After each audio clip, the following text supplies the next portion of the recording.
नमस्कार। DD news पर अब आप देखना शुरू कर चुके हैं हमारा खास प्रोग्राम। इस वक्त मैं हूं लाल चंद्र सिंह। आज के कार्यक्रम में हम देखेंगे कुछ ऐसी खबरें जिन पर चर्चा जरूरी है।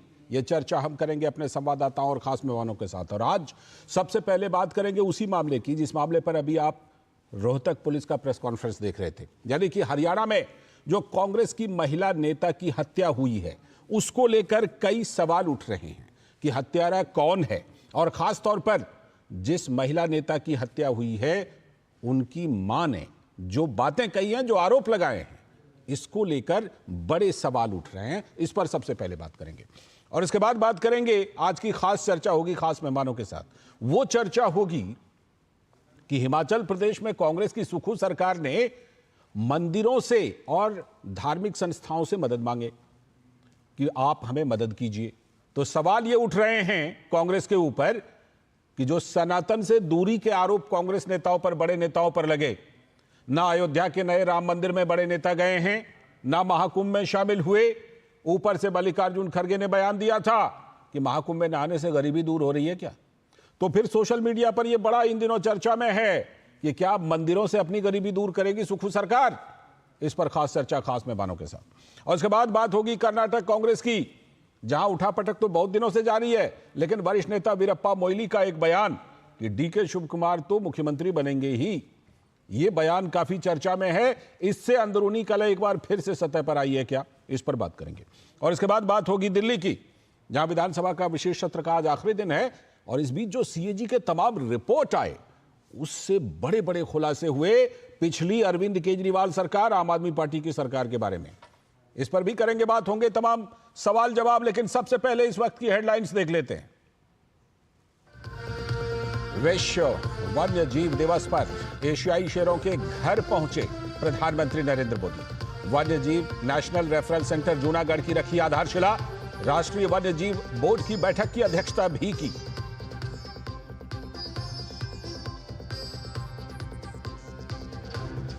डेयरी सेक्टर देश के विकास और किसान की आय बढ़ाने में महत्वपूर्ण। केंद्रीय मंत्री अमित शाह का डेयरी क्षेत्र में सस्टेनेबिलिटी और सर्कुलरिटी पर कार्यशाला में संबोधन। कहा श्वेत क्रांति 2.0 की तरफ बढ़ रहा है देश।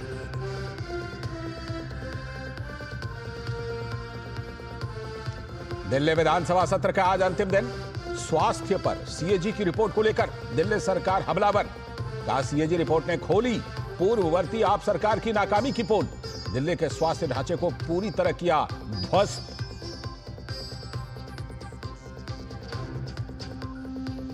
हरियाणा के महिला कांग्रेस नेता हिमानी नरवाल की हत्या से उठे कई सवाल। रोहतक में शनिवार को एक सूटकेस में मिला था कांग्रेस की नेता का शव। मामले में एक आरोपी की गिरफ्तारी। आरोपी के पास से हिमानी का फोन भी बरामद। पुलिस ने किया प्रेस कॉन्फ्रेंस।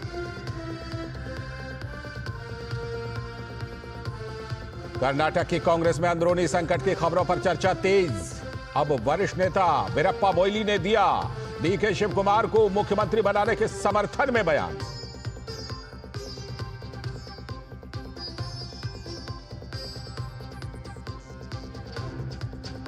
जम्मू कश्मीर, लद्दाख और हिमाचल प्रदेश समेत उत्तर भारत के कई हिस्सों में आज तेज बारिश की संभावना।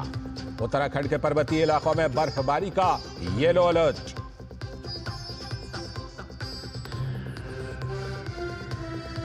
और 97वें ऑस्कर पुरस्कार में फिल्म अनोरा की धूम। बेस्ट डायरेक्टर, एडिटिंग और ओरिजिनल स्क्रीन प्ले का जीता अवार्ड। सल्डाना बनी बेस्ट सपोर्टिंग एक्ट्रेस।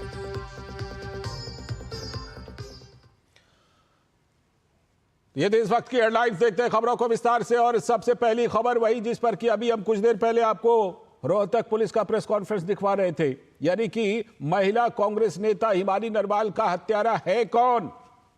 क्योंकि हरियाणा की जो महिला कांग्रेस नेता हिमानी नरवाल की हत्या है उससे कई सवाल उठ रहे हैं। दरअसल रोहतक में शनिवार को एक सूटकेस में कांग्रेस की नेता का शव मिला था। मामले में आरोपी की गिरफ्तारी भी हुई है, एक आरोपी की, और आरोपी के पास से तो हिमानी का फोन भी बरामद हुआ है। पुलिस भी प्रेस कॉन्फ्रेंस करके जानकारी दे रही है कि उसे काफी हद तक कामयाबी मिल गई है। एसआईटी मामले की जांच कर रही थी। लेकिन हिमानी की मां ने कांग्रेस के स्थानीय नेताओं पर कई संगीन आरोप लगाए हैं। मृतक हिमानी की मां ने कहा मेरी बेटी की हत्या राजनीतिक रंजिश में हुई है। जैसा कि हमने बताया, हत्या के इस मामले की एसआईटी जांच कर रही है। एसआईटी ने प्रेस कॉन्फ्रेंस भी किया है, कुछ बातें बताई भी हैं। करीब 14 साल पहले, कुछ और भी बड़ी बातें, करीब 14 साल पहले हिमानी के बड़े भाई की हत्या हुई थी। और हिमानी को आपने भारत जोड़ो यात्रा में तो देखा ही तस्वीरें। 14 साल पहले बड़े भाई की हत्या हुई थी, फिर उसके करीब 4 साल के बाद हिमानी के पिता ने आत्महत्या कर ली थी। सवाल इसलिए भी उठ रहे हैं क्योंकि कांग्रेस पार्टी के अंदर पहले भी नैना साहनी जैसा तंदूर कांड हो चुका है। दिल्ली युवा कांग्रेस के उस समय अध्यक्ष हुआ करते थे सुशील शर्मा, उस पर आरोप लगे थे। अब एक और महिला नेता की हत्या से कांग्रेस पार्टी पर कई सवाल उठ रहे हैं। याद कीजिए, राधिका खेड़ा जो पहले कांग्रेस में हुआ करती थी, अब बीजेपी में, लेकिन अपने उत्पीड़न का आरोप लगाकर उन्होंने भी कांग्रेस छोड़ दी थी। छत्तीसगढ़ में उनके साथ बदसलूकी हुई थी। हाल में असम, केरल, यहां की जो महिला कांग्रेस नेता हैं, उन्होंने भी उत्पीड़न के गंभीर आरोप लगाए हैं पार्टी पर।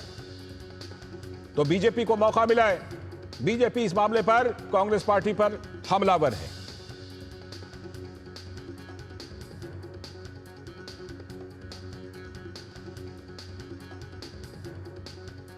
बहरहाल, जो हरियाणा में महिला कांग्रेस की नेता की हत्या हुई है, उसको लेकर कई सवाल उठ रहे हैं और पुलिस इस मामले की जांच कर रही है, कुछ जानकारी भी दे रही है। लेकिन मृतका कांग्रेस नेता हिमानी नरवाल के परिजनों ने दोषी के लिए सजाए मौत की मांग की है। क्या नहीं हुआ, किसने क्या किया, जो पकड़ा गया है उसने भी कुछ गलत हरकत करने की कोशिश करी, उसने एक्शन उठाया है, तो उसके साथ कुछ गलत हादसा हुआ है। मैं ये मतलब 100% कह सकती हूँ। वो किसी का एक लफ्ज भी गलत बर्दाश्त नहीं करती थी, चाहे वो कॉलेज की बात हो, चाहे वो पार्टी की बात हो, या वो कहीं मार्केट में गई है, वहां भी अगर कोई हादसा, उसने वो भी मेरे को बताना है। बिल्कुल आरोपी सिर्फ मिलने से क्या होगा, मैं तो सजाए मौत चाहती हूँ, जो भी है बिल्कुल सजाए मौत, और ये होगी बिल्कुल। आरोपी पकड़ा गया है और बिल्कुल पुलिस ने अपना सही काम किया है, तो हम आज अंतिम संस्कार करेंगे अपनी बहन का। ठीक है, जो पकड़ा गया। और एक बात और कहूँगा, ये जो न्यूज़ वाले हैं कुछ गलत अफवाह फैला रहे हैं, कोई कुछ कह रहा है, कोई कुछ कह रहा है, तो इस पे थोड़ा न्यूज़ वालों से भी मेरी हाथ जोड़ के प्रार्थना है कि गलत वो मत छापिए, ठीक वो बताइए, जो चीज़ें सच्चाई दिखाइए आप, ये कहना है मेरा। तो ये तो परिजनों की बात हो गई। और जैसा कि हमने बताया कि गंभीर आरोप लगाए हैं परिजनों ने। मृतका की मां ने भी पहले भी बात करके आरोप लगाए थे। तो भाजपा के नेता और केंद्रीय मंत्री अनिल विज का कहना है कि सरकार ने पूरी तत्परता दिखाते हुए 24 घंटों के अंदर आरोपी की गिरफ्तारी कर ली है। देखिए, सरकार ने पूरी तत्परता के साथ और गंभीरता के साथ कार्रवाई की और 24 घंटे के अंदर अंदर जो है वो हत्यारे को गिरफ्तार कर दिया है। लेकिन कांग्रेस के नेता अजय राय ने भाजपा पर आरोप लगाते हुए कहा कि जहां भी भाजपा की सरकार है, कांग्रेस कार्यकर्ताओं को प्रताड़ित किया जा रहा है। आप सोच सकते हैं कि वहाँ भाजपा की सरकार है, अब भाजपा की जहाँ जहाँ भी सरकारें हैं वहाँ महिलाओं के साथ अत्याचार अन्याय किया जा रहा है। विशेष रूप से कांग्रेस के कार्यकर्ताओं को प्रताड़ित किया जा रहा है, उनकी हत्याएं की जा रही हैं और उनके ऊपर फर्जी मुकदमे लगाए जा रहे हैं। लेकिन इस पूरे मामले पर आखिर अपडेट क्या है, सीधे जुड़ते हैं गौरव पटवाल, हमारे संवाददाता इस मामले पर और ज्यादा अपडेट देने के लिए जुड़ रहे हैं। हमारे संवाददाता जुड़ चुके हैं। गौरव, सबसे पहले तो यही बताइए, अभी तुरंत कुछ ही देर पहले जो पुलिस की तरफ से प्रेस कॉन्फ्रेंस किया गया है, क्या कुछ खास बातें कही गई हैं, कितनी कामयाबी मिली है इस मामले में जांच को लेकर अभी तक? जी देखिए, हिमानी नरवाल का जो ये मर्डर केस है ये लगातार सुर्खियों में बना हुआ है और इसी को लेकर आज हरियाणा पुलिस के रोहतक रेंज के जो एडीजी हैं उन्होंने के राव, उन्होंने एक प्रेस वार्ता को संबोधित किया। बहुत ही छोटी प्रेस वार्ता थी, लेकिन उन्होंने एक प्रेस नोट मीडिया को दिया है और उसमें ये बताया गया है कि जो दो लोगों को शिनाख्त की गई थी, उनसे पूछताछ की गई थी, उनमें से एक को गिरफ्तार किया गया है। उसका नाम सचिन बताया जा रहा है। तो उसको पुलिस ने ये अपनी प्रारंभिक जांच में पाया है कि उसने ही हिमानी के घर जाकर 28 फरवरी को उनके बीच कुछ झगड़ा हुआ। वो दोनों एक दूसरे को जान पहचानते थे, लगभग 1.5 साल से एक दूसरे के साथ कुछ संबंध में थे, और इसके बाद उनका कुछ झगड़ा हुआ, जिसके बाद उन्होंने आरोपी सचिन ने जो है हिमानी की हत्या कर दी और उसके बाद लाश को सूटकेस में बांध के और एक ऑटो में रात के समय 28 फरवरी की घटना को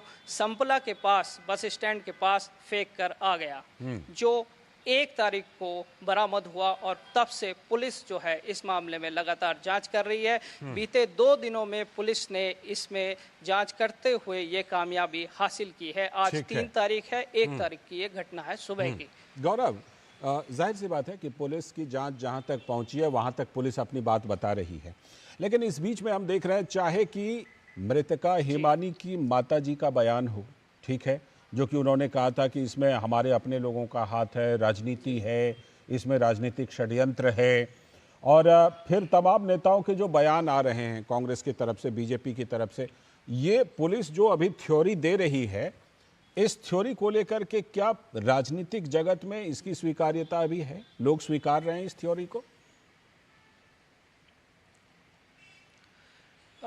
देखिए, इसको अभी क्योंकि हाल फिलहाल ही पुलिस ने इस थ्योरी को उजागर किया है, तो इसके बाद अभी राजनीतिक प्रतिक्रिया के लिए हमें थोड़ा सा इंतजार करना होगा। लेकिन हिमानी नरवाल जो केवल 23 वर्ष की थी, उनकी जब हत्या की सूचना उनकी मां को मिली, सविता उनकी मां जो है दिल्ली में रहती थी, वे रोहतक संपला में अकेली रहती थी, तो वे परिवार जो है वो बहुत दुखी है और काफ़ी व्यथित होते हुए, रोते बिलखते हुए उन्होंने मीडिया से बातचीत की।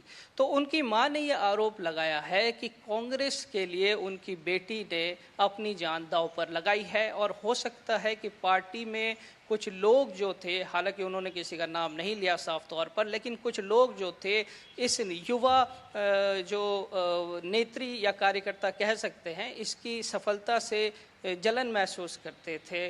तो उसके चलते भी कहीं ना कहीं ईर्ष्या इनसे कर रहे थे कि कैसे ये उभर के सामने आ रही हैं। तो शायद इससे भी कुछ, उन्होंने कहा कि शायद इसके चलते भी पार्टी के बीच कुछ लोगों का काम इसमें हाथ हो सकता है उनके पीछे। कुछ और बातें आई थी कि इनके बड़े भाई की भी हत्या हुई थी करीब 14 साल पहले, उसके बाद इनके पिताजी ने आत्महत्या कर ली थी, इस तरह की भी खबरें आई हैं। जी, ये खबरें भी मीडिया में पिछले 2-3 दिनों से आ रही हैं, और जो परिवार है वो इतना दुखी है कि उन्होंने शव लेने से मना कर दिया है, जो पीजीआई रोहतक में रखा हुआ है। उन्होंने कहा कि जब मेरी बेटी को न्याय मिलेगा और जब उसके हत्यारे पकड़े जाएंगे तभी हम इनका जो है अंतिम संस्कार करेंगे। अब इसके फैमिली बैकग्राउंड की जो चीज़ें निकल के सामने आ रही हैं, उसमें यह है कि जो हिमानी नरवाल के जो भाई थे, उनकी भी 11-12 साल पहले या 14 साल पहले हत्या हुई थी, और उनके पिता ने भी जो है कुछ साल पहले, आई थिंक 6 या 7 साल पहले आत्महत्या की थी। तो इस तरीके का कुछ फैमिली बैकग्राउंड जो है वो निकल के सामने आ रहा है। पिछले कुछ सालों से हिमानी जो है कांग्रेस की एक एक्टिव वर्कर थी, खास करके सोशल मीडिया पर। इस मामले में एक बात देखना गौरव, मुझे लगता है कि अभी आपने सही कहा कि अभी तो पुलिस का प्रेस कॉन्फ्रेंस हुआ ही है, तो जाहिर सी बात है कि प्रतिक्रिया मिलने में देर होगी, लेकिन जिस तरह से परिजनों ने ये राजनीतिक साजिश का आरोप लगाया, मृतका हिमानी की माताजी ने जिस तरह का आरोप लगाया है, जिस तरह हम देख रहे हैं भारत जोड़ो यात्रा में हिमानी की तस्वीरें दिखाई पड़ रही हैं, इन सब चीज़ों से लेकर जाहिर सी बात है कि मुझे लगता है कि अभी पुलिस ने प्रेस कॉन्फ्रेंस तो किया है, लेकिन आगे इसमें बहुत सारे सवाल बाकी हैं। इन सवालों का जवाब जब मिलेगा तो ज़रूर आपसे जुड़ेंगे और आपसे अपडेट लेते रहेंगे। फिलहाल आप इस पर नज़र रखिए, और जो पुलिस ने प्रेस कॉन्फ्रेंस किया है इस पर जो हिमानी के परिजन हैं और जो राजनीतिक लोग हैं उनकी प्रतिक्रिया का इंतजार रहेगा। बहुत बहुत शुक्रिया फिलहाल गौरव आपका जुड़ने के लिए। तो हमारे संवाददाता गौरव पटवाल जुड़े थे हमारे साथ और अपडेट दे रहे थे कि क्या कुछ महिला नेता की हत्या के मामले में अभी तक हुआ है, और अब इस पर जो प्रतिक्रिया आनी है उसका इंतजार सभी को है। अभी वक्त है ब्रेक का।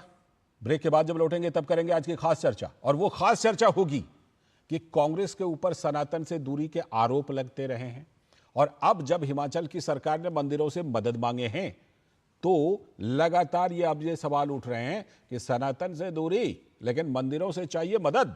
इसी पर खास चर्चा करेंगे खास मेहमानों के साथ। अभी वक्त है ब्रेक का।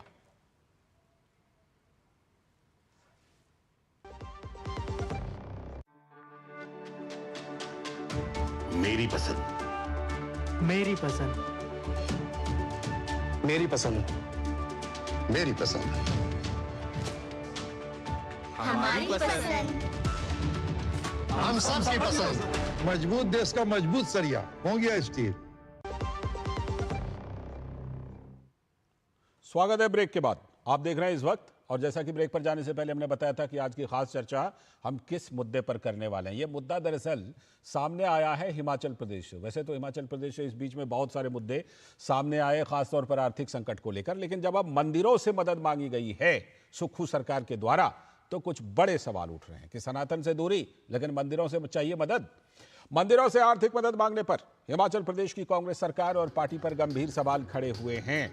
दरअसल आर्थिक संकट के बीच हिमाचल की सुक्खू सरकार ने मंदिरों से आर्थिक मदद मांगी थी। किसके लिए? वो जो गारंटी वाली योजनाएं हैं, गारंटी वाली योजनाओं के संचालन के लिए सुक्खू सरकार की नजर अब धार्मिक ट्रस्टों और मंदिरों पर। राज्य की कांग्रेस सरकार ने प्रदेश के बड़े मंदिरों को पत्र लिखकर मांगी थी पैसों की मदद। तो विपक्षी बीजेपी ने इस मामले पर सुक्खू सरकार पर जोरदार हमला बोला है। और बीजेपी की तरफ से पूर्व मुख्यमंत्री जयराम ठाकुर ने कहा, सुक्खू सरकार सनातन धर्म का तो विरोध करती है, हिंदू विरोधी बयान देती है, लेकिन दूसरी तरफ मंदिरों से पैसे लेकर अपनी फ्लैगशिप योजनाओं को चलाना चाहती है। यह जयराम ठाकुर का बयान है। मंदिरों और ट्रस्टों से जुड़े लोग ही नहीं, आम जनता को भी इस फैसले का विरोध करना चाहिए, बीजेपी कह रही है वहां पर। आप थोड़ा सा अगर याद कीजिए, कांग्रेस और उसकी सहयोगी पार्टियों पर लगातार हाल में सनातन के अपमान के आरोप लगते रहे हैं। राष्ट्रीय अध्यक्ष हैं मल्लिकार्जुन खड़गे, उनके सुपुत्र हैं प्रियांक खड़गे जो कर्नाटक में मंत्री हैं। उनके जैसे कांग्रेस के नेताओं ने भी सनातन के विरोध में बयान दिए हैं। कांग्रेस की सहयोगी की बात कर लीजिए, डीएमके, आरजेडी, सपा, इनके नेताओं के तो बड़े बड़े सनातन विरोधी बयान हैं। साथ ही हाल ही में जो महाकुंभ संपन्न हुआ है, सवाल यह उठ रहा है कि कांग्रेस का कोई बड़ा केंद्रीय नेता वहां क्यों नहीं गया? ना मल्लिकार्जुन खड़गे गए, ना राहुल गांधी, ना प्रियंका गांधी।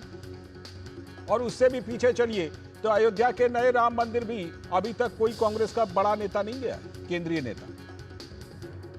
और अभी जब यह विवाद हुआ है तो सोशल मीडिया पर राष्ट्रीय अध्यक्ष मल्लिकार्जुन खड़गे का महाकुंभ पर दिया गया एक बयान है, उसकी काफी चर्चा है। दरअसल मल्लिकार्जुन खड़गे ने कहा था, हम आगे आपको सुनवाएंगे भी, कि महाकुंभ में डुबकी लगाने से गरीबी दूर नहीं होती। तो अब सोशल मीडिया पर लोग पूछ रहे हैं कि तो सुक्खू सरकार की गरीबी अब मंदिरों से दूर होगी। इस मामले पर सुक्खू की तरफ से, सीएम की तरफ से सफाई भी आई है। उन्होंने कहा दरअसल मंदिरों से सहयोग मांगा तो है, लेकिन यह स्वैच्छिक है, दबाव नहीं है। तो हिमाचल के पूर्व सीएम और भाजपा के नेता जयराम ठाकुर ने कहा है कि मंदिरों से टैक्स लेना या इस तरह से मदद मांगना दुखद है। कांग्रेस के लोगों ने विरोध भी किया और महाकुंभ के इस पवित्र स्नान में जाने में संकोच भी किया।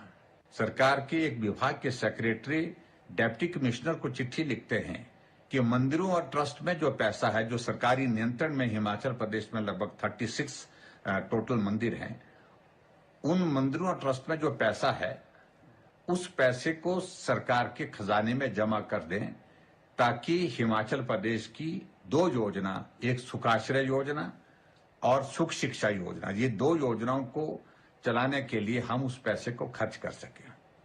मैं समझता हूं ये बहुत दुखद है, दुर्भाग्यपूर्ण है।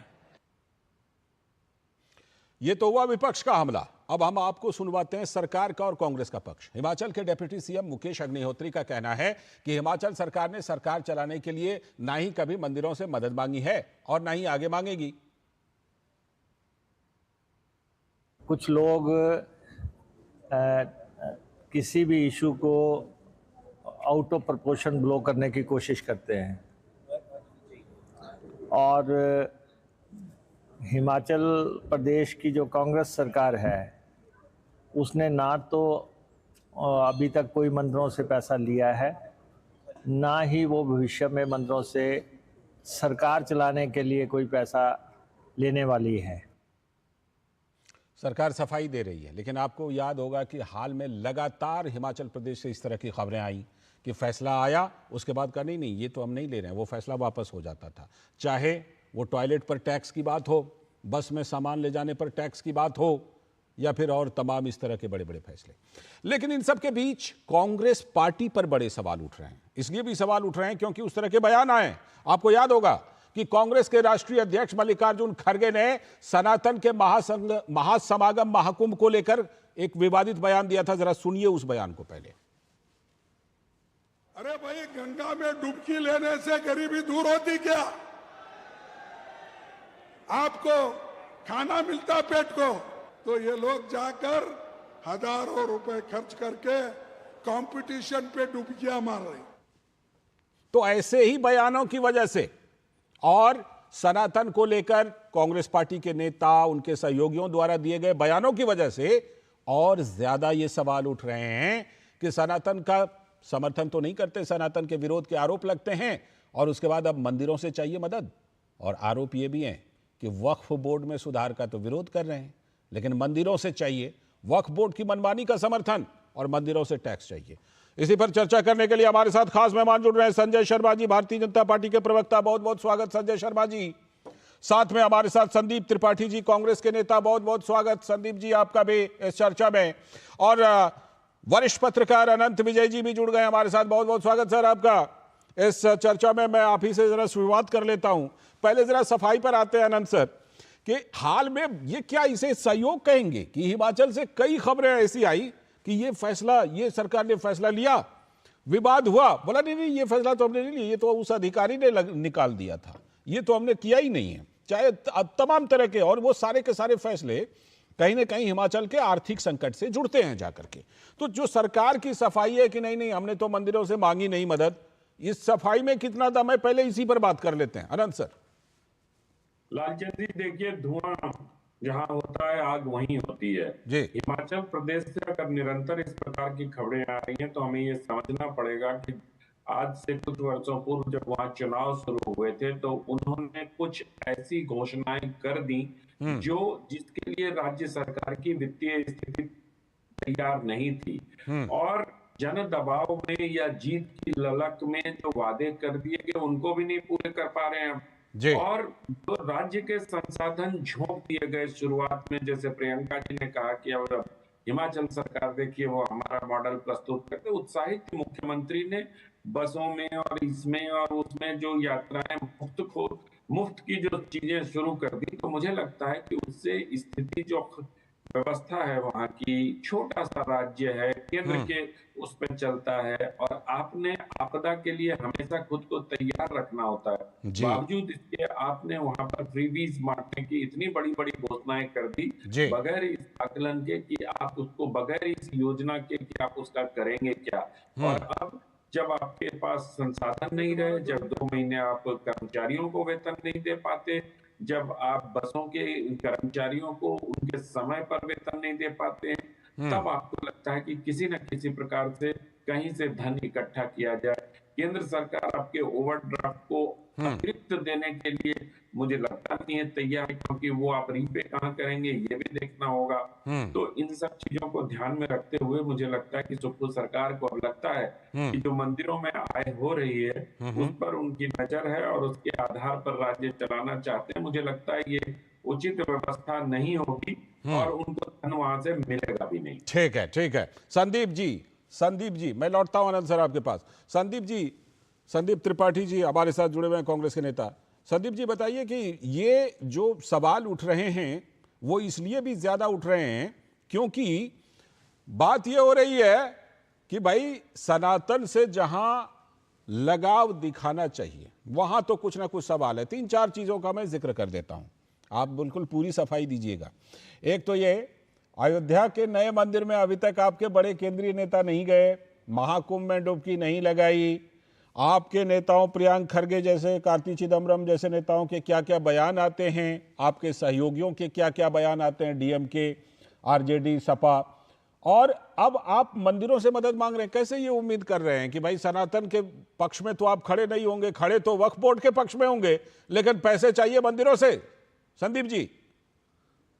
लालचंद जी, बड़ी विडंबना है जी। हास्यास्पद भी है। भारतीय जनता पार्टी के पास मुद्दे हैं नहीं, तो इसी तरीके के मुद्दे वो गढ़ने का काम करते हैं। अच्छा। हिमाचल प्रदेश भी इसी देश का एक हिस्सा है। जैसे मोदी जी जाकर छाती पीट पीट कर बिहार में चुनाव है तो कहते हैं कि 10,000 करोड़ दूंगी, 20,000 करोड़ दूंगी, 70,000 करोड़ दूंगी, 1,00,000 करोड़ दे दूं। करते हैं ना सर। वैसे हिमाचल प्रदेश लगातार, अभी आपदा आई थी, जो है लगातार डिमांड कर रहा है, उसकी सुनी नहीं गई सर। हमें जो है हमारे जीएसटी का पैसा भी समय से नहीं दिया जाएगा, और फिर हमसे कहा जाएगा कि हिमाचल प्रदेश के संसाधनों पर केंद्र सरकार का हक है। अरे केंद्र सरकार भीख थोड़ी ना दे रही है, न केंद्र सरकार अपने जेब से पैसे देती है, उसको राज्यों से ही पैसे जाते हैं, और उसी पैसे पर वो आप अपने बाप की बपौती समझकर इसी तरीके का ड्रामा गैर जो है भाजपा शासित राज्यों के साथ करती है। अब आते हैं मुद्दे की बात। अभी आपने 3 सवाल मुख्यतः पूछे कि भारतीय जो है कांग्रेस के जो इंडिया गठबंधन के साथी हैं, उन्होंने सनातन को लेकर कुछ टिप्पणियां की हैं। ये उनकी सोच हो सकती है। हमने उसी समय उस बात से अपने आप को अलग किया, पहली चीज।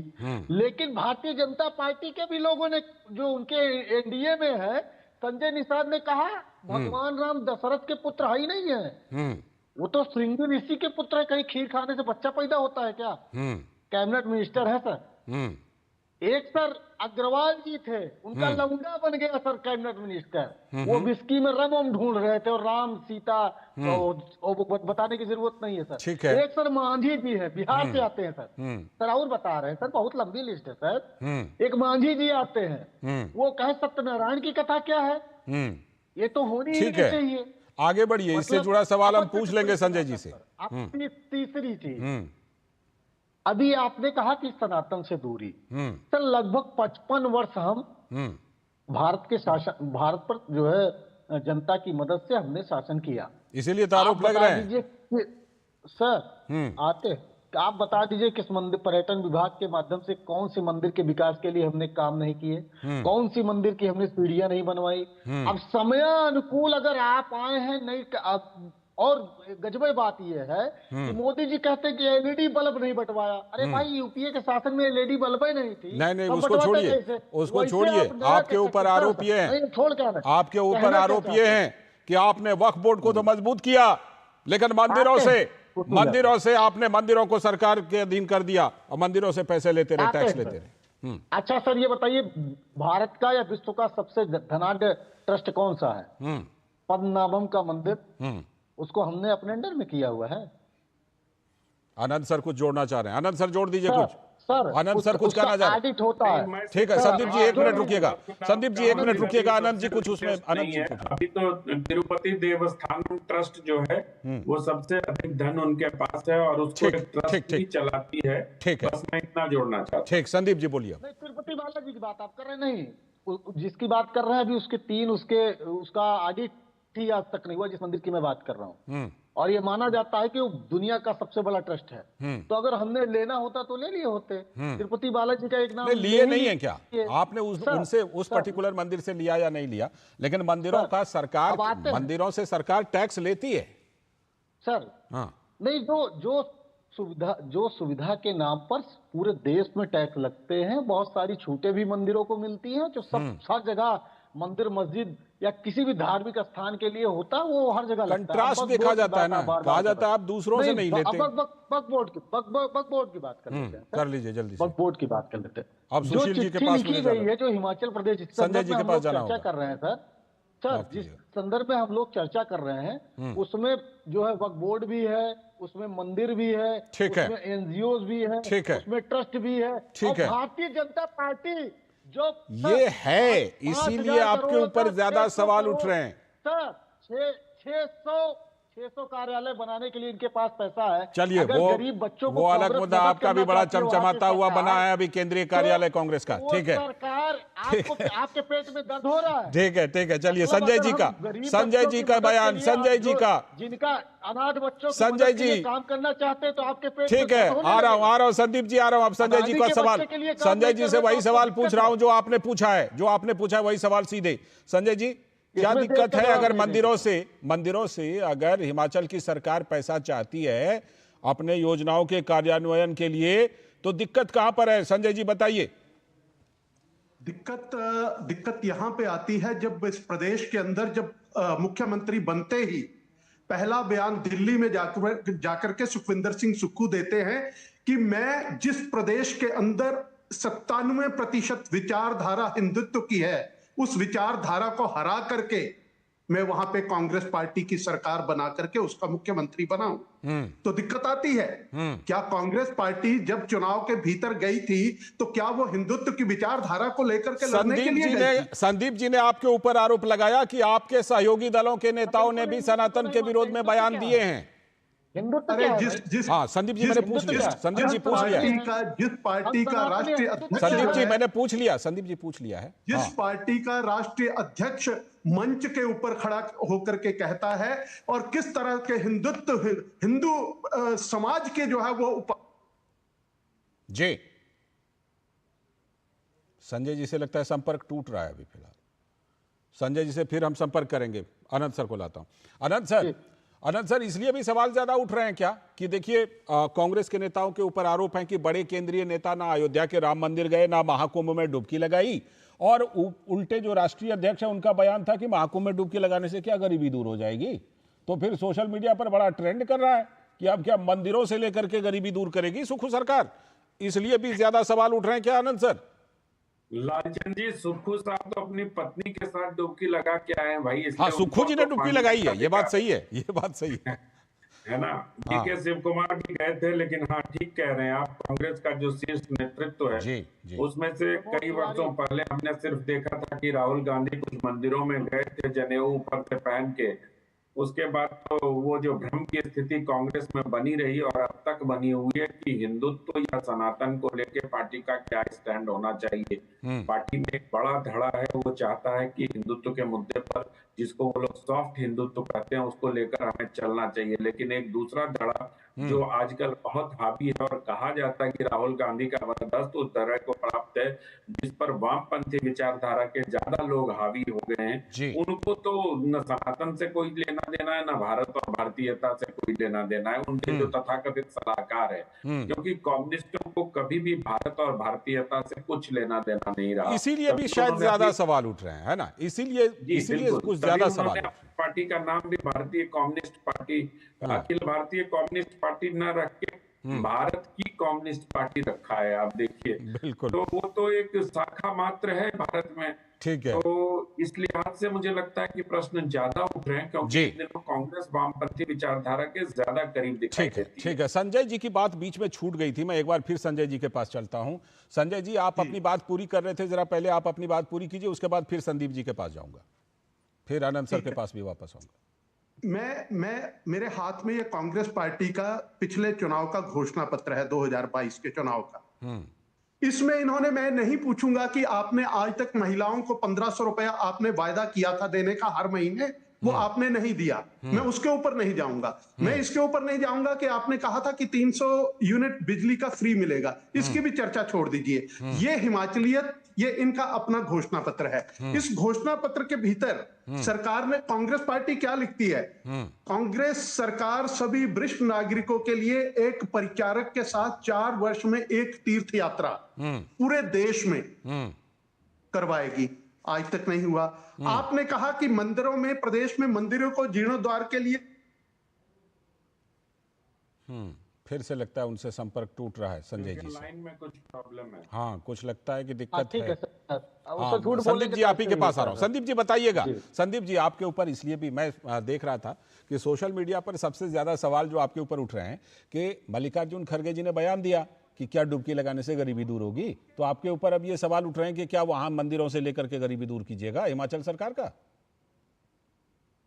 नहीं सर, देखिए जो खड़गे जी का बयान है उसमें उन्होंने स्पष्ट ही उसी समय कहा था कि मैं किसी की भावना को ठेस नहीं पहुंचाना चाहता हूं। जिस तरीके से संजय जी आ रहा हूं आपके पास, संजय जी आऊंगा आपके पास। केंद्रीय मंत्री डुबकी लगा रहे थे, उन पर उन्होंने एक तंज कसा था कि आपके इस काम से लोगों की गरीबी दूर नहीं होगी, लोगों को नहीं कहा था। पहली चीज। दूसरी चीज, बात आप समझिए सर, मैं फिर कह रहा हूं कि कोई भी योजना अगर हम चला रहे हैं और हम जो आम ट्रस्ट हैं, जो एनजीओज हैं, और उसी टाइप की योजना जिसमें जो बच्चे अनाथ हैं, जो महिलाएं विधवा है, जो उनको उनके बच्चों का पालन करने वाला कोई व्यक्ति नहीं है, उस योजना के लिए अगर हम ये कह रहे हैं कि आप ट्रस्ट है, ये मंदिर है या जो है वक्फ बोर्ड एक ट्रस्ट है, उन सबसे मदद मांग रहे हैं, इसमें क्या बुराई है भाई?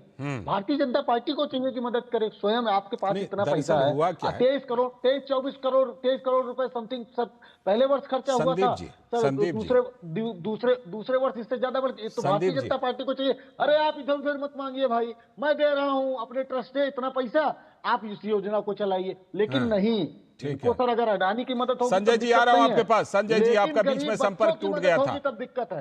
और संजय जी मैनिफेस्टो पढ़ने का बहुत शौक है, तो हाँ मैं भी संजय जी मैनिफेस्टो विधानसभा में पढ़ के इनको सुनाइएगा।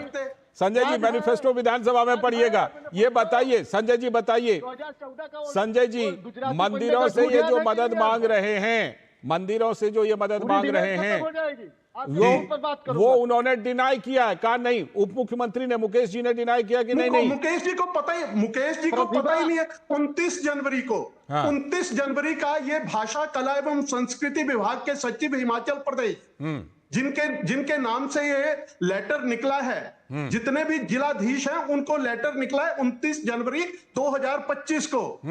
भाषा कला एवं संस्कृति विभाग के सचिव हैं, उनकी तरफ से यह पत्र जाता है कि आपके अंतर्गत आने वाले जितने भी मंदिर ट्रस्ट हैं उनका पैसा आप सरकार को भेज दीजिए, क्योंकि हम सुख आश्रय योजना में सुख आश्रय, किसका नाम सुख कौन, जिसने पूरे प्रदेश को दुख दे रखा है, उस सुख आश्रय योजना के अंतर्गत हम इस पैसे का उपयोग करना चाहते हैं। यानी जो डिनाई किया जा रहा है वो तथ्यात्मक रूप से गलत है। सैलरी के लिए जाएगा, जो मना किया जा रहा है वो गलत है।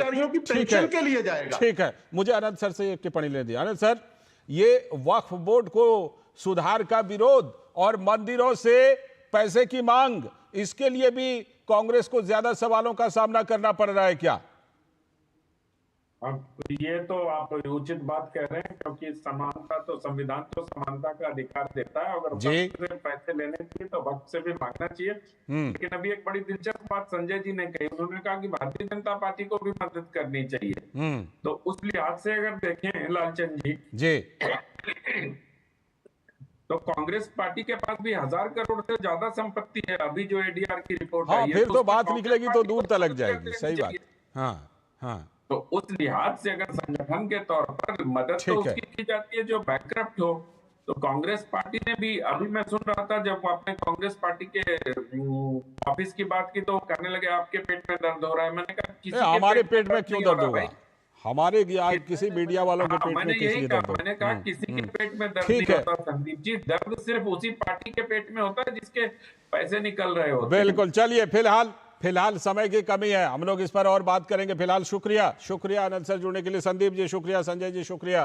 फिलहाल वक्त है एक ब्रेक का। ब्रेक के बाद जब लौटेंगे तो बात करेंगे कर्नाटक कांग्रेस की, क्योंकि वहां पर चल तो बहुत कुछ रहा है, लेकिन वरिष्ठ नेता वीरप्पा मोइली के बयान से यह बात और आगे बढ़ गई है। फिलहाल वक्त ब्रेक का।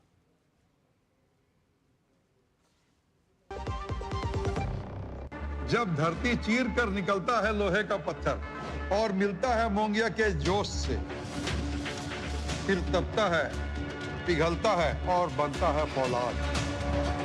अब होता है सरिया सारी खूबियों के साथ। मोंगिया स्टील, मजबूत देश का मजबूत सरिया।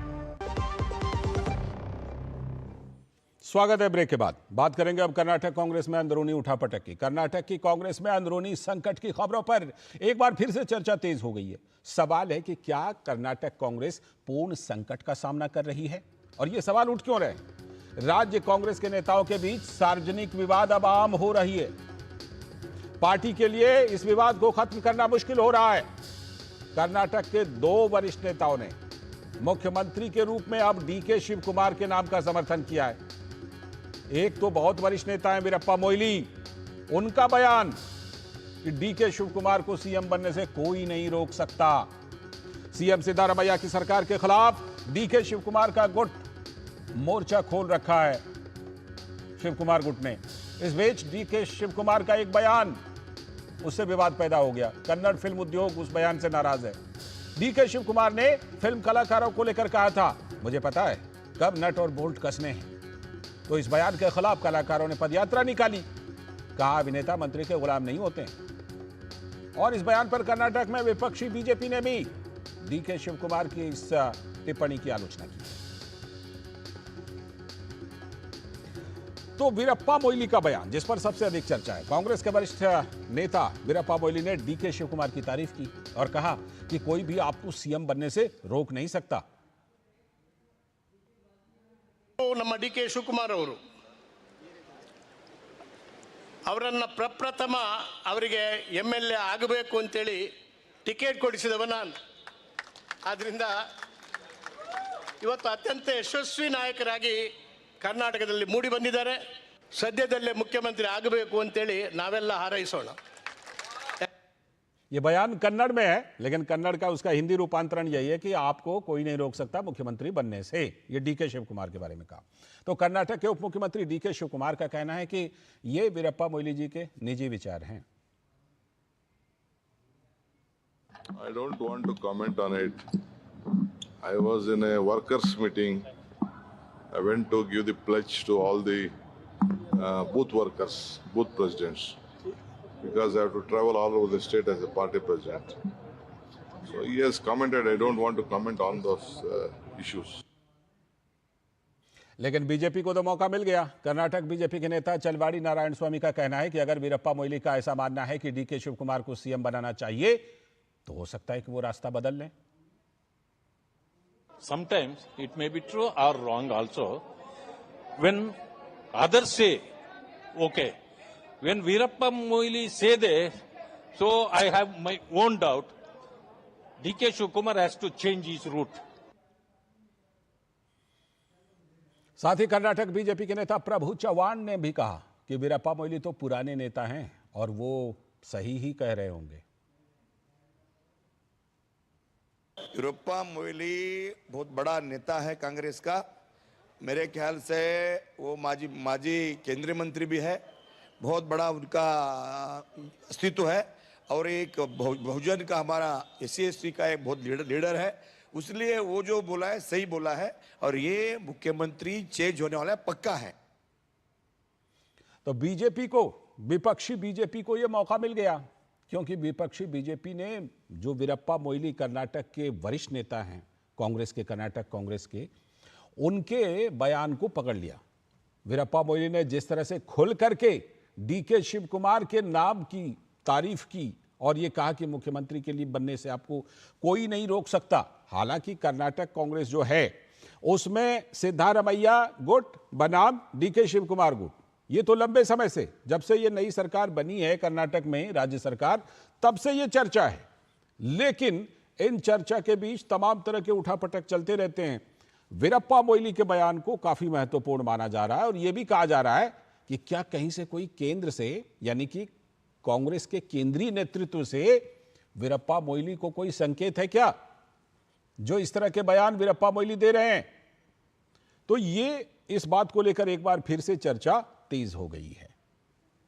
सीधे चलते हैं अपने संवाददाता कुमार आलोक के पास, जो इस खबर पर नजर रखे हुए हैं। आलोक, वीरप्पा मोइली हम सब जानते हैं कितने वरिष्ठ नेता हैं। वैसे तो चर्चा चलती रही है सिद्धारमैया बनाम शिव कुमार। वीरप्पा मोइली के बयान को इस तरह से इग्नोर तो नहीं किया जा सकता जैसे शिव कुमार इग्नोर कर रहे हैं, क्योंकि कितने वरिष्ठ नेता हम सब जानते हैं।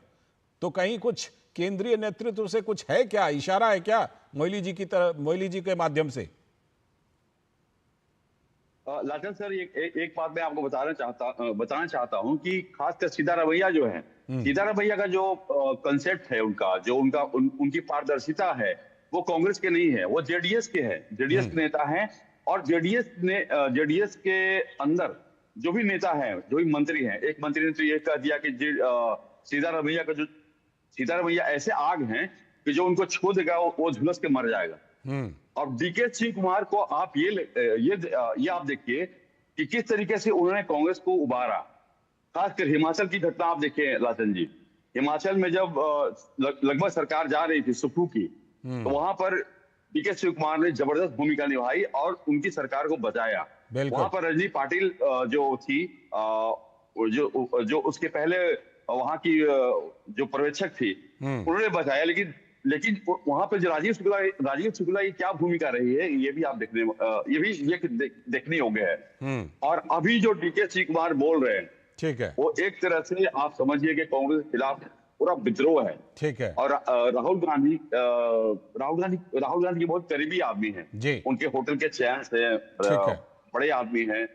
और यहाँ पर सीतारमैया का जो रोल है, सीतारमैया चाहते हैं कि, क्योंकि जब सीतारमैया मुख्यमंत्री बने थे लालचंद जी, तो हुआ थे 2.5 साल के बाद, 2.5 साल आप रहेंगे और 2.5 साल के बाद बिल्कुल उस समय ये बात हुई थी, और इसीलिए शिव कुमार कैंप जो है वो अपना दावा ठोंक भी रहा है। बहुत बहुत शुक्रिया आलोक जुड़ने के लिए इस खबर पर। हमारे संवाददाता कुमार आलोक जुड़े थे कि किस तरह कर्नाटक कांग्रेस में जो विवाद है वो एक बार फिर से चर्चा में है। अब बात करेंगे दिल्ली की। दिल्ली विधानसभा सत्र का आज अंतिम दिन है। आखिरी दिन मुख्यमंत्री रेखा गुप्ता द्वारा 28 फरवरी को विधानसभा में पेश की गई सीएजी रिपोर्ट पर चर्चा फिर से शुरू हुई। तो आम आदमी पार्टी के विधायक भी निलंबन खत्म होने के बाद सदन की कार्यवाही में आज शामिल हुए। आज विधानसभा में सीएजी रिपोर्ट पर फिर बहस हो रही है। दिल्ली सरकार के तहत सार्वजनिक स्वास्थ्य बुनियादी ढांचे और स्वास्थ्य सेवाओं के प्रबंधन पर प्रदर्शन ऑडिट है, जिस पर चर्चा है, जो 2016-17 से लेकर 2021-22 की अवधि को कवर करती है। रिपोर्ट में कोविड के दौरान फंड का कम उपयोग किया गया, परियोजनाओं में देरी हुई, अस्पतालों में दवाओं और स्टाफ की कमी की बात सामने आई है। सीएजी रिपोर्ट में बड़े बड़े खुलासे हैं। पिछली सरकार ने कोविड के दौरान केंद्र से 788 करोड़ रुपए जो प्राप्त हुए थे, उसमें से सिर्फ 543 करोड़ रुपए का ही इस्तेमाल कर पाई, बाकी लौटा दिया। इसके अलावा जो दिल्ली में पानी की कमी है, टैंकर माफिया, पानी भरना, सीवर जाम और नालों की सफाई, इस पर भी संक्षिप्त चर्चा सदन में है। तो दूसरी ओर मुख्यमंत्री रेखा गुप्ता ने विकसित दिल्ली बजट 2025-26 को लेकर जनता से सुझाव मांगे हैं। उन्होंने कहा कि अगला बजट जो हम पेश करेंगे उसमें सुझाव दीजिए अपने। उन्होंने बताया कि विकसित दिल्ली का 2025-26 का बजट 24 से लेकर 26 मार्च के बीच प्रस्तुत किया जाएगा। और सुझाव के लिए उन्होंने दिल्ली सरकार की ओर से एक website visit Delhi budget 25@delhi.gov.in और एक व्हाट्सएप नंबर भी दिया है 9999962025, ये जारी किया और सुझाव मांगे। उन्होंने कहा कि इस बार दिल्ली का बजट आम जनता का बजट होगा, इसीलिए ये सुझाव मांग रहे हैं। तो दिल्ली भाजपा के अध्यक्ष वीरेंद्र सचदेवा का कहना है कि आम आदमी पार्टी को सीएजी रिपोर्ट पर जवाब देना चाहिए, ना कि धरने का आडंबर करना चाहिए। हमने पहले भी इस बात पे कहा है आतिशी मारलेना को कि संवाद लोकतंत्र की ताकत होती है। आपने जो काले कारनामे किए हैं, अगर उस पर चर्चा सीएजी रिपोर्ट के माध्यम से दिल्ली विधानसभा में हो रही है तो आप आइए और सुनिए, और अगर आपको लगता है कि तथ्य ठीक नहीं है तो जवाब दीजिए। लेकिन अपने चोरी, अपनी लूट और अपनी पापों को छुपाने के लिए आप अनेक आडंबर का सहारा लेंगी, झूठ बोलेंगी और बाहर धरना प्रदर्शन करेंगे, तो उससे कुछ हासिल नहीं होना है। दूसरी तरफ आम आदमी पार्टी के नेता गोपाल राय का कहना है कि भाजपा सरकार बनाने के बाद भी आरोपों की ही राजनीति करती जा रही है। सदन का आज आखिरी दिन है, महिलाओं के 2500 रुपए पे कोई चर्चा भी नहीं हुई। जहां तक अगले बजट की बात है, दिल्ली यही तो इंतजार कर रही है कि जो आरोप का खेल खेल रही है भारतीय जनता पार्टी सरकार बनने के बाद भी उसे बंद करे और जो वादा किया है उसके अनुरूप बजट लेकर के आए। गिरीश निशाना हमारे संवाददाता जुड़ चुके हैं, जो बिल्कुल पैनी नजर रखे हुए हैं दिल्ली विधानसभा पर। गिरीश, आज तो निलंबन के बाद आम आदमी पार्टी के विधायक ने ज्वाइन किया, क्या कुछ रही, कैसी चर्चा चल रही है, और खासतौर पर सीएजी रिपोर्ट को लेकर के आज बहुत सारी चर्चाएं हैं कई सीएजी रिपोर्ट पर। देखिए लालचंद, मैं आपको बताना चाहूंगा, निलंबन के बाद आज आम आदमी पार्टी के विधायक सदन में पहुंचे। हालांकि बीच में हंगामा करने का प्रयास किया और अनिल झा ने तो यहां तक कह दिया था कि यहां पर रामलीला हो रही है। कई ऐसे बयान किए जिसकी वजह से पूरी तरह से माहौल खराब हो सकता था। उसको देखते हुए विधानसभा अध्यक्ष ने उन्हें मार्शल आउट कर दिया। इसके अलावा कुलदीप कुमार को भी मार्शल आउट किया गया। हालांकि जो आम आदमी पार्टी के विधायक हैं उन्होंने हंगामा करने की कोशिश की, लेकिन जो विधानसभा अध्यक्ष विजेंद्र गुप्ता हैं उन्होंने साफ कह दिया कि अगर कोई भी कैग की रिपोर्ट को रोकने का का प्रयास करेगा और उसमें चर्चा को रोकने का प्रयास करेगा तो उसको मार्शल आउट कर दिया जाएगा। तो ऐसे में समझते हुए जो आम आदमी पार्टी के बाकी जो विधायक थे वो कुछ देर शांत जरूर रहे, लेकिन हंगामा करने का पूरा प्रयास किया गया। आज जो है सुबह 280 के माध्यम से जो है वो चर्चा हुई। उसके बाद जो 28 फरवरी को रेखा गुप्ता जो दिल्ली के मुख्यमंत्री हैं उन्होंने कैग की रिपोर्ट के अंदर हेल्थ की जो रिपोर्ट थी वो रखी थी, उस पर आज लगातार चर्चा चल रही है और अभी भी इस समय चर्चा चल रही है और चर्चा समाप्त होने के बाद इसे लोक लेखा समिति के पास भेजा जाएगा, जिसके बाद वहां से 3 महीने के अंदर जो है रिपोर्ट वापस आएगी। अब देखना यह होगा कि आने वाले समय में, अभी तो केवल लालचंद 2 ही रिपोर्ट आई हैं। भाजपा सरकार ने साफ कहा था कि 14 जो कैग की रिपोर्ट रोकी गई थी आम आदमी पार्टी के समय में, सरकार के समय में, उन्हें पेश किया जाएगा और अभी केवल 2 ही रिपोर्ट पेश की गई हैं दिल्ली विधानसभा के अंदर। अभी 12 रिपोर्ट बाकी हैं। लेकिन इसके अलावा अगर बात की जाए तो आज जब आएंगी तो क्या होगा गिरीश? हम लगातार बात करते रहेंगे आपसे ये जब रिपोर्ट आएगी। बहुत बहुत शुक्रिया, फिलहाल समय की कमी है गिरीश, बहुत बहुत शुक्रिया आपका जुड़ने के लिए और अपडेट देने के लिए। और इसी के साथ आज के इस वक्त में इतना ही। नमस्कार।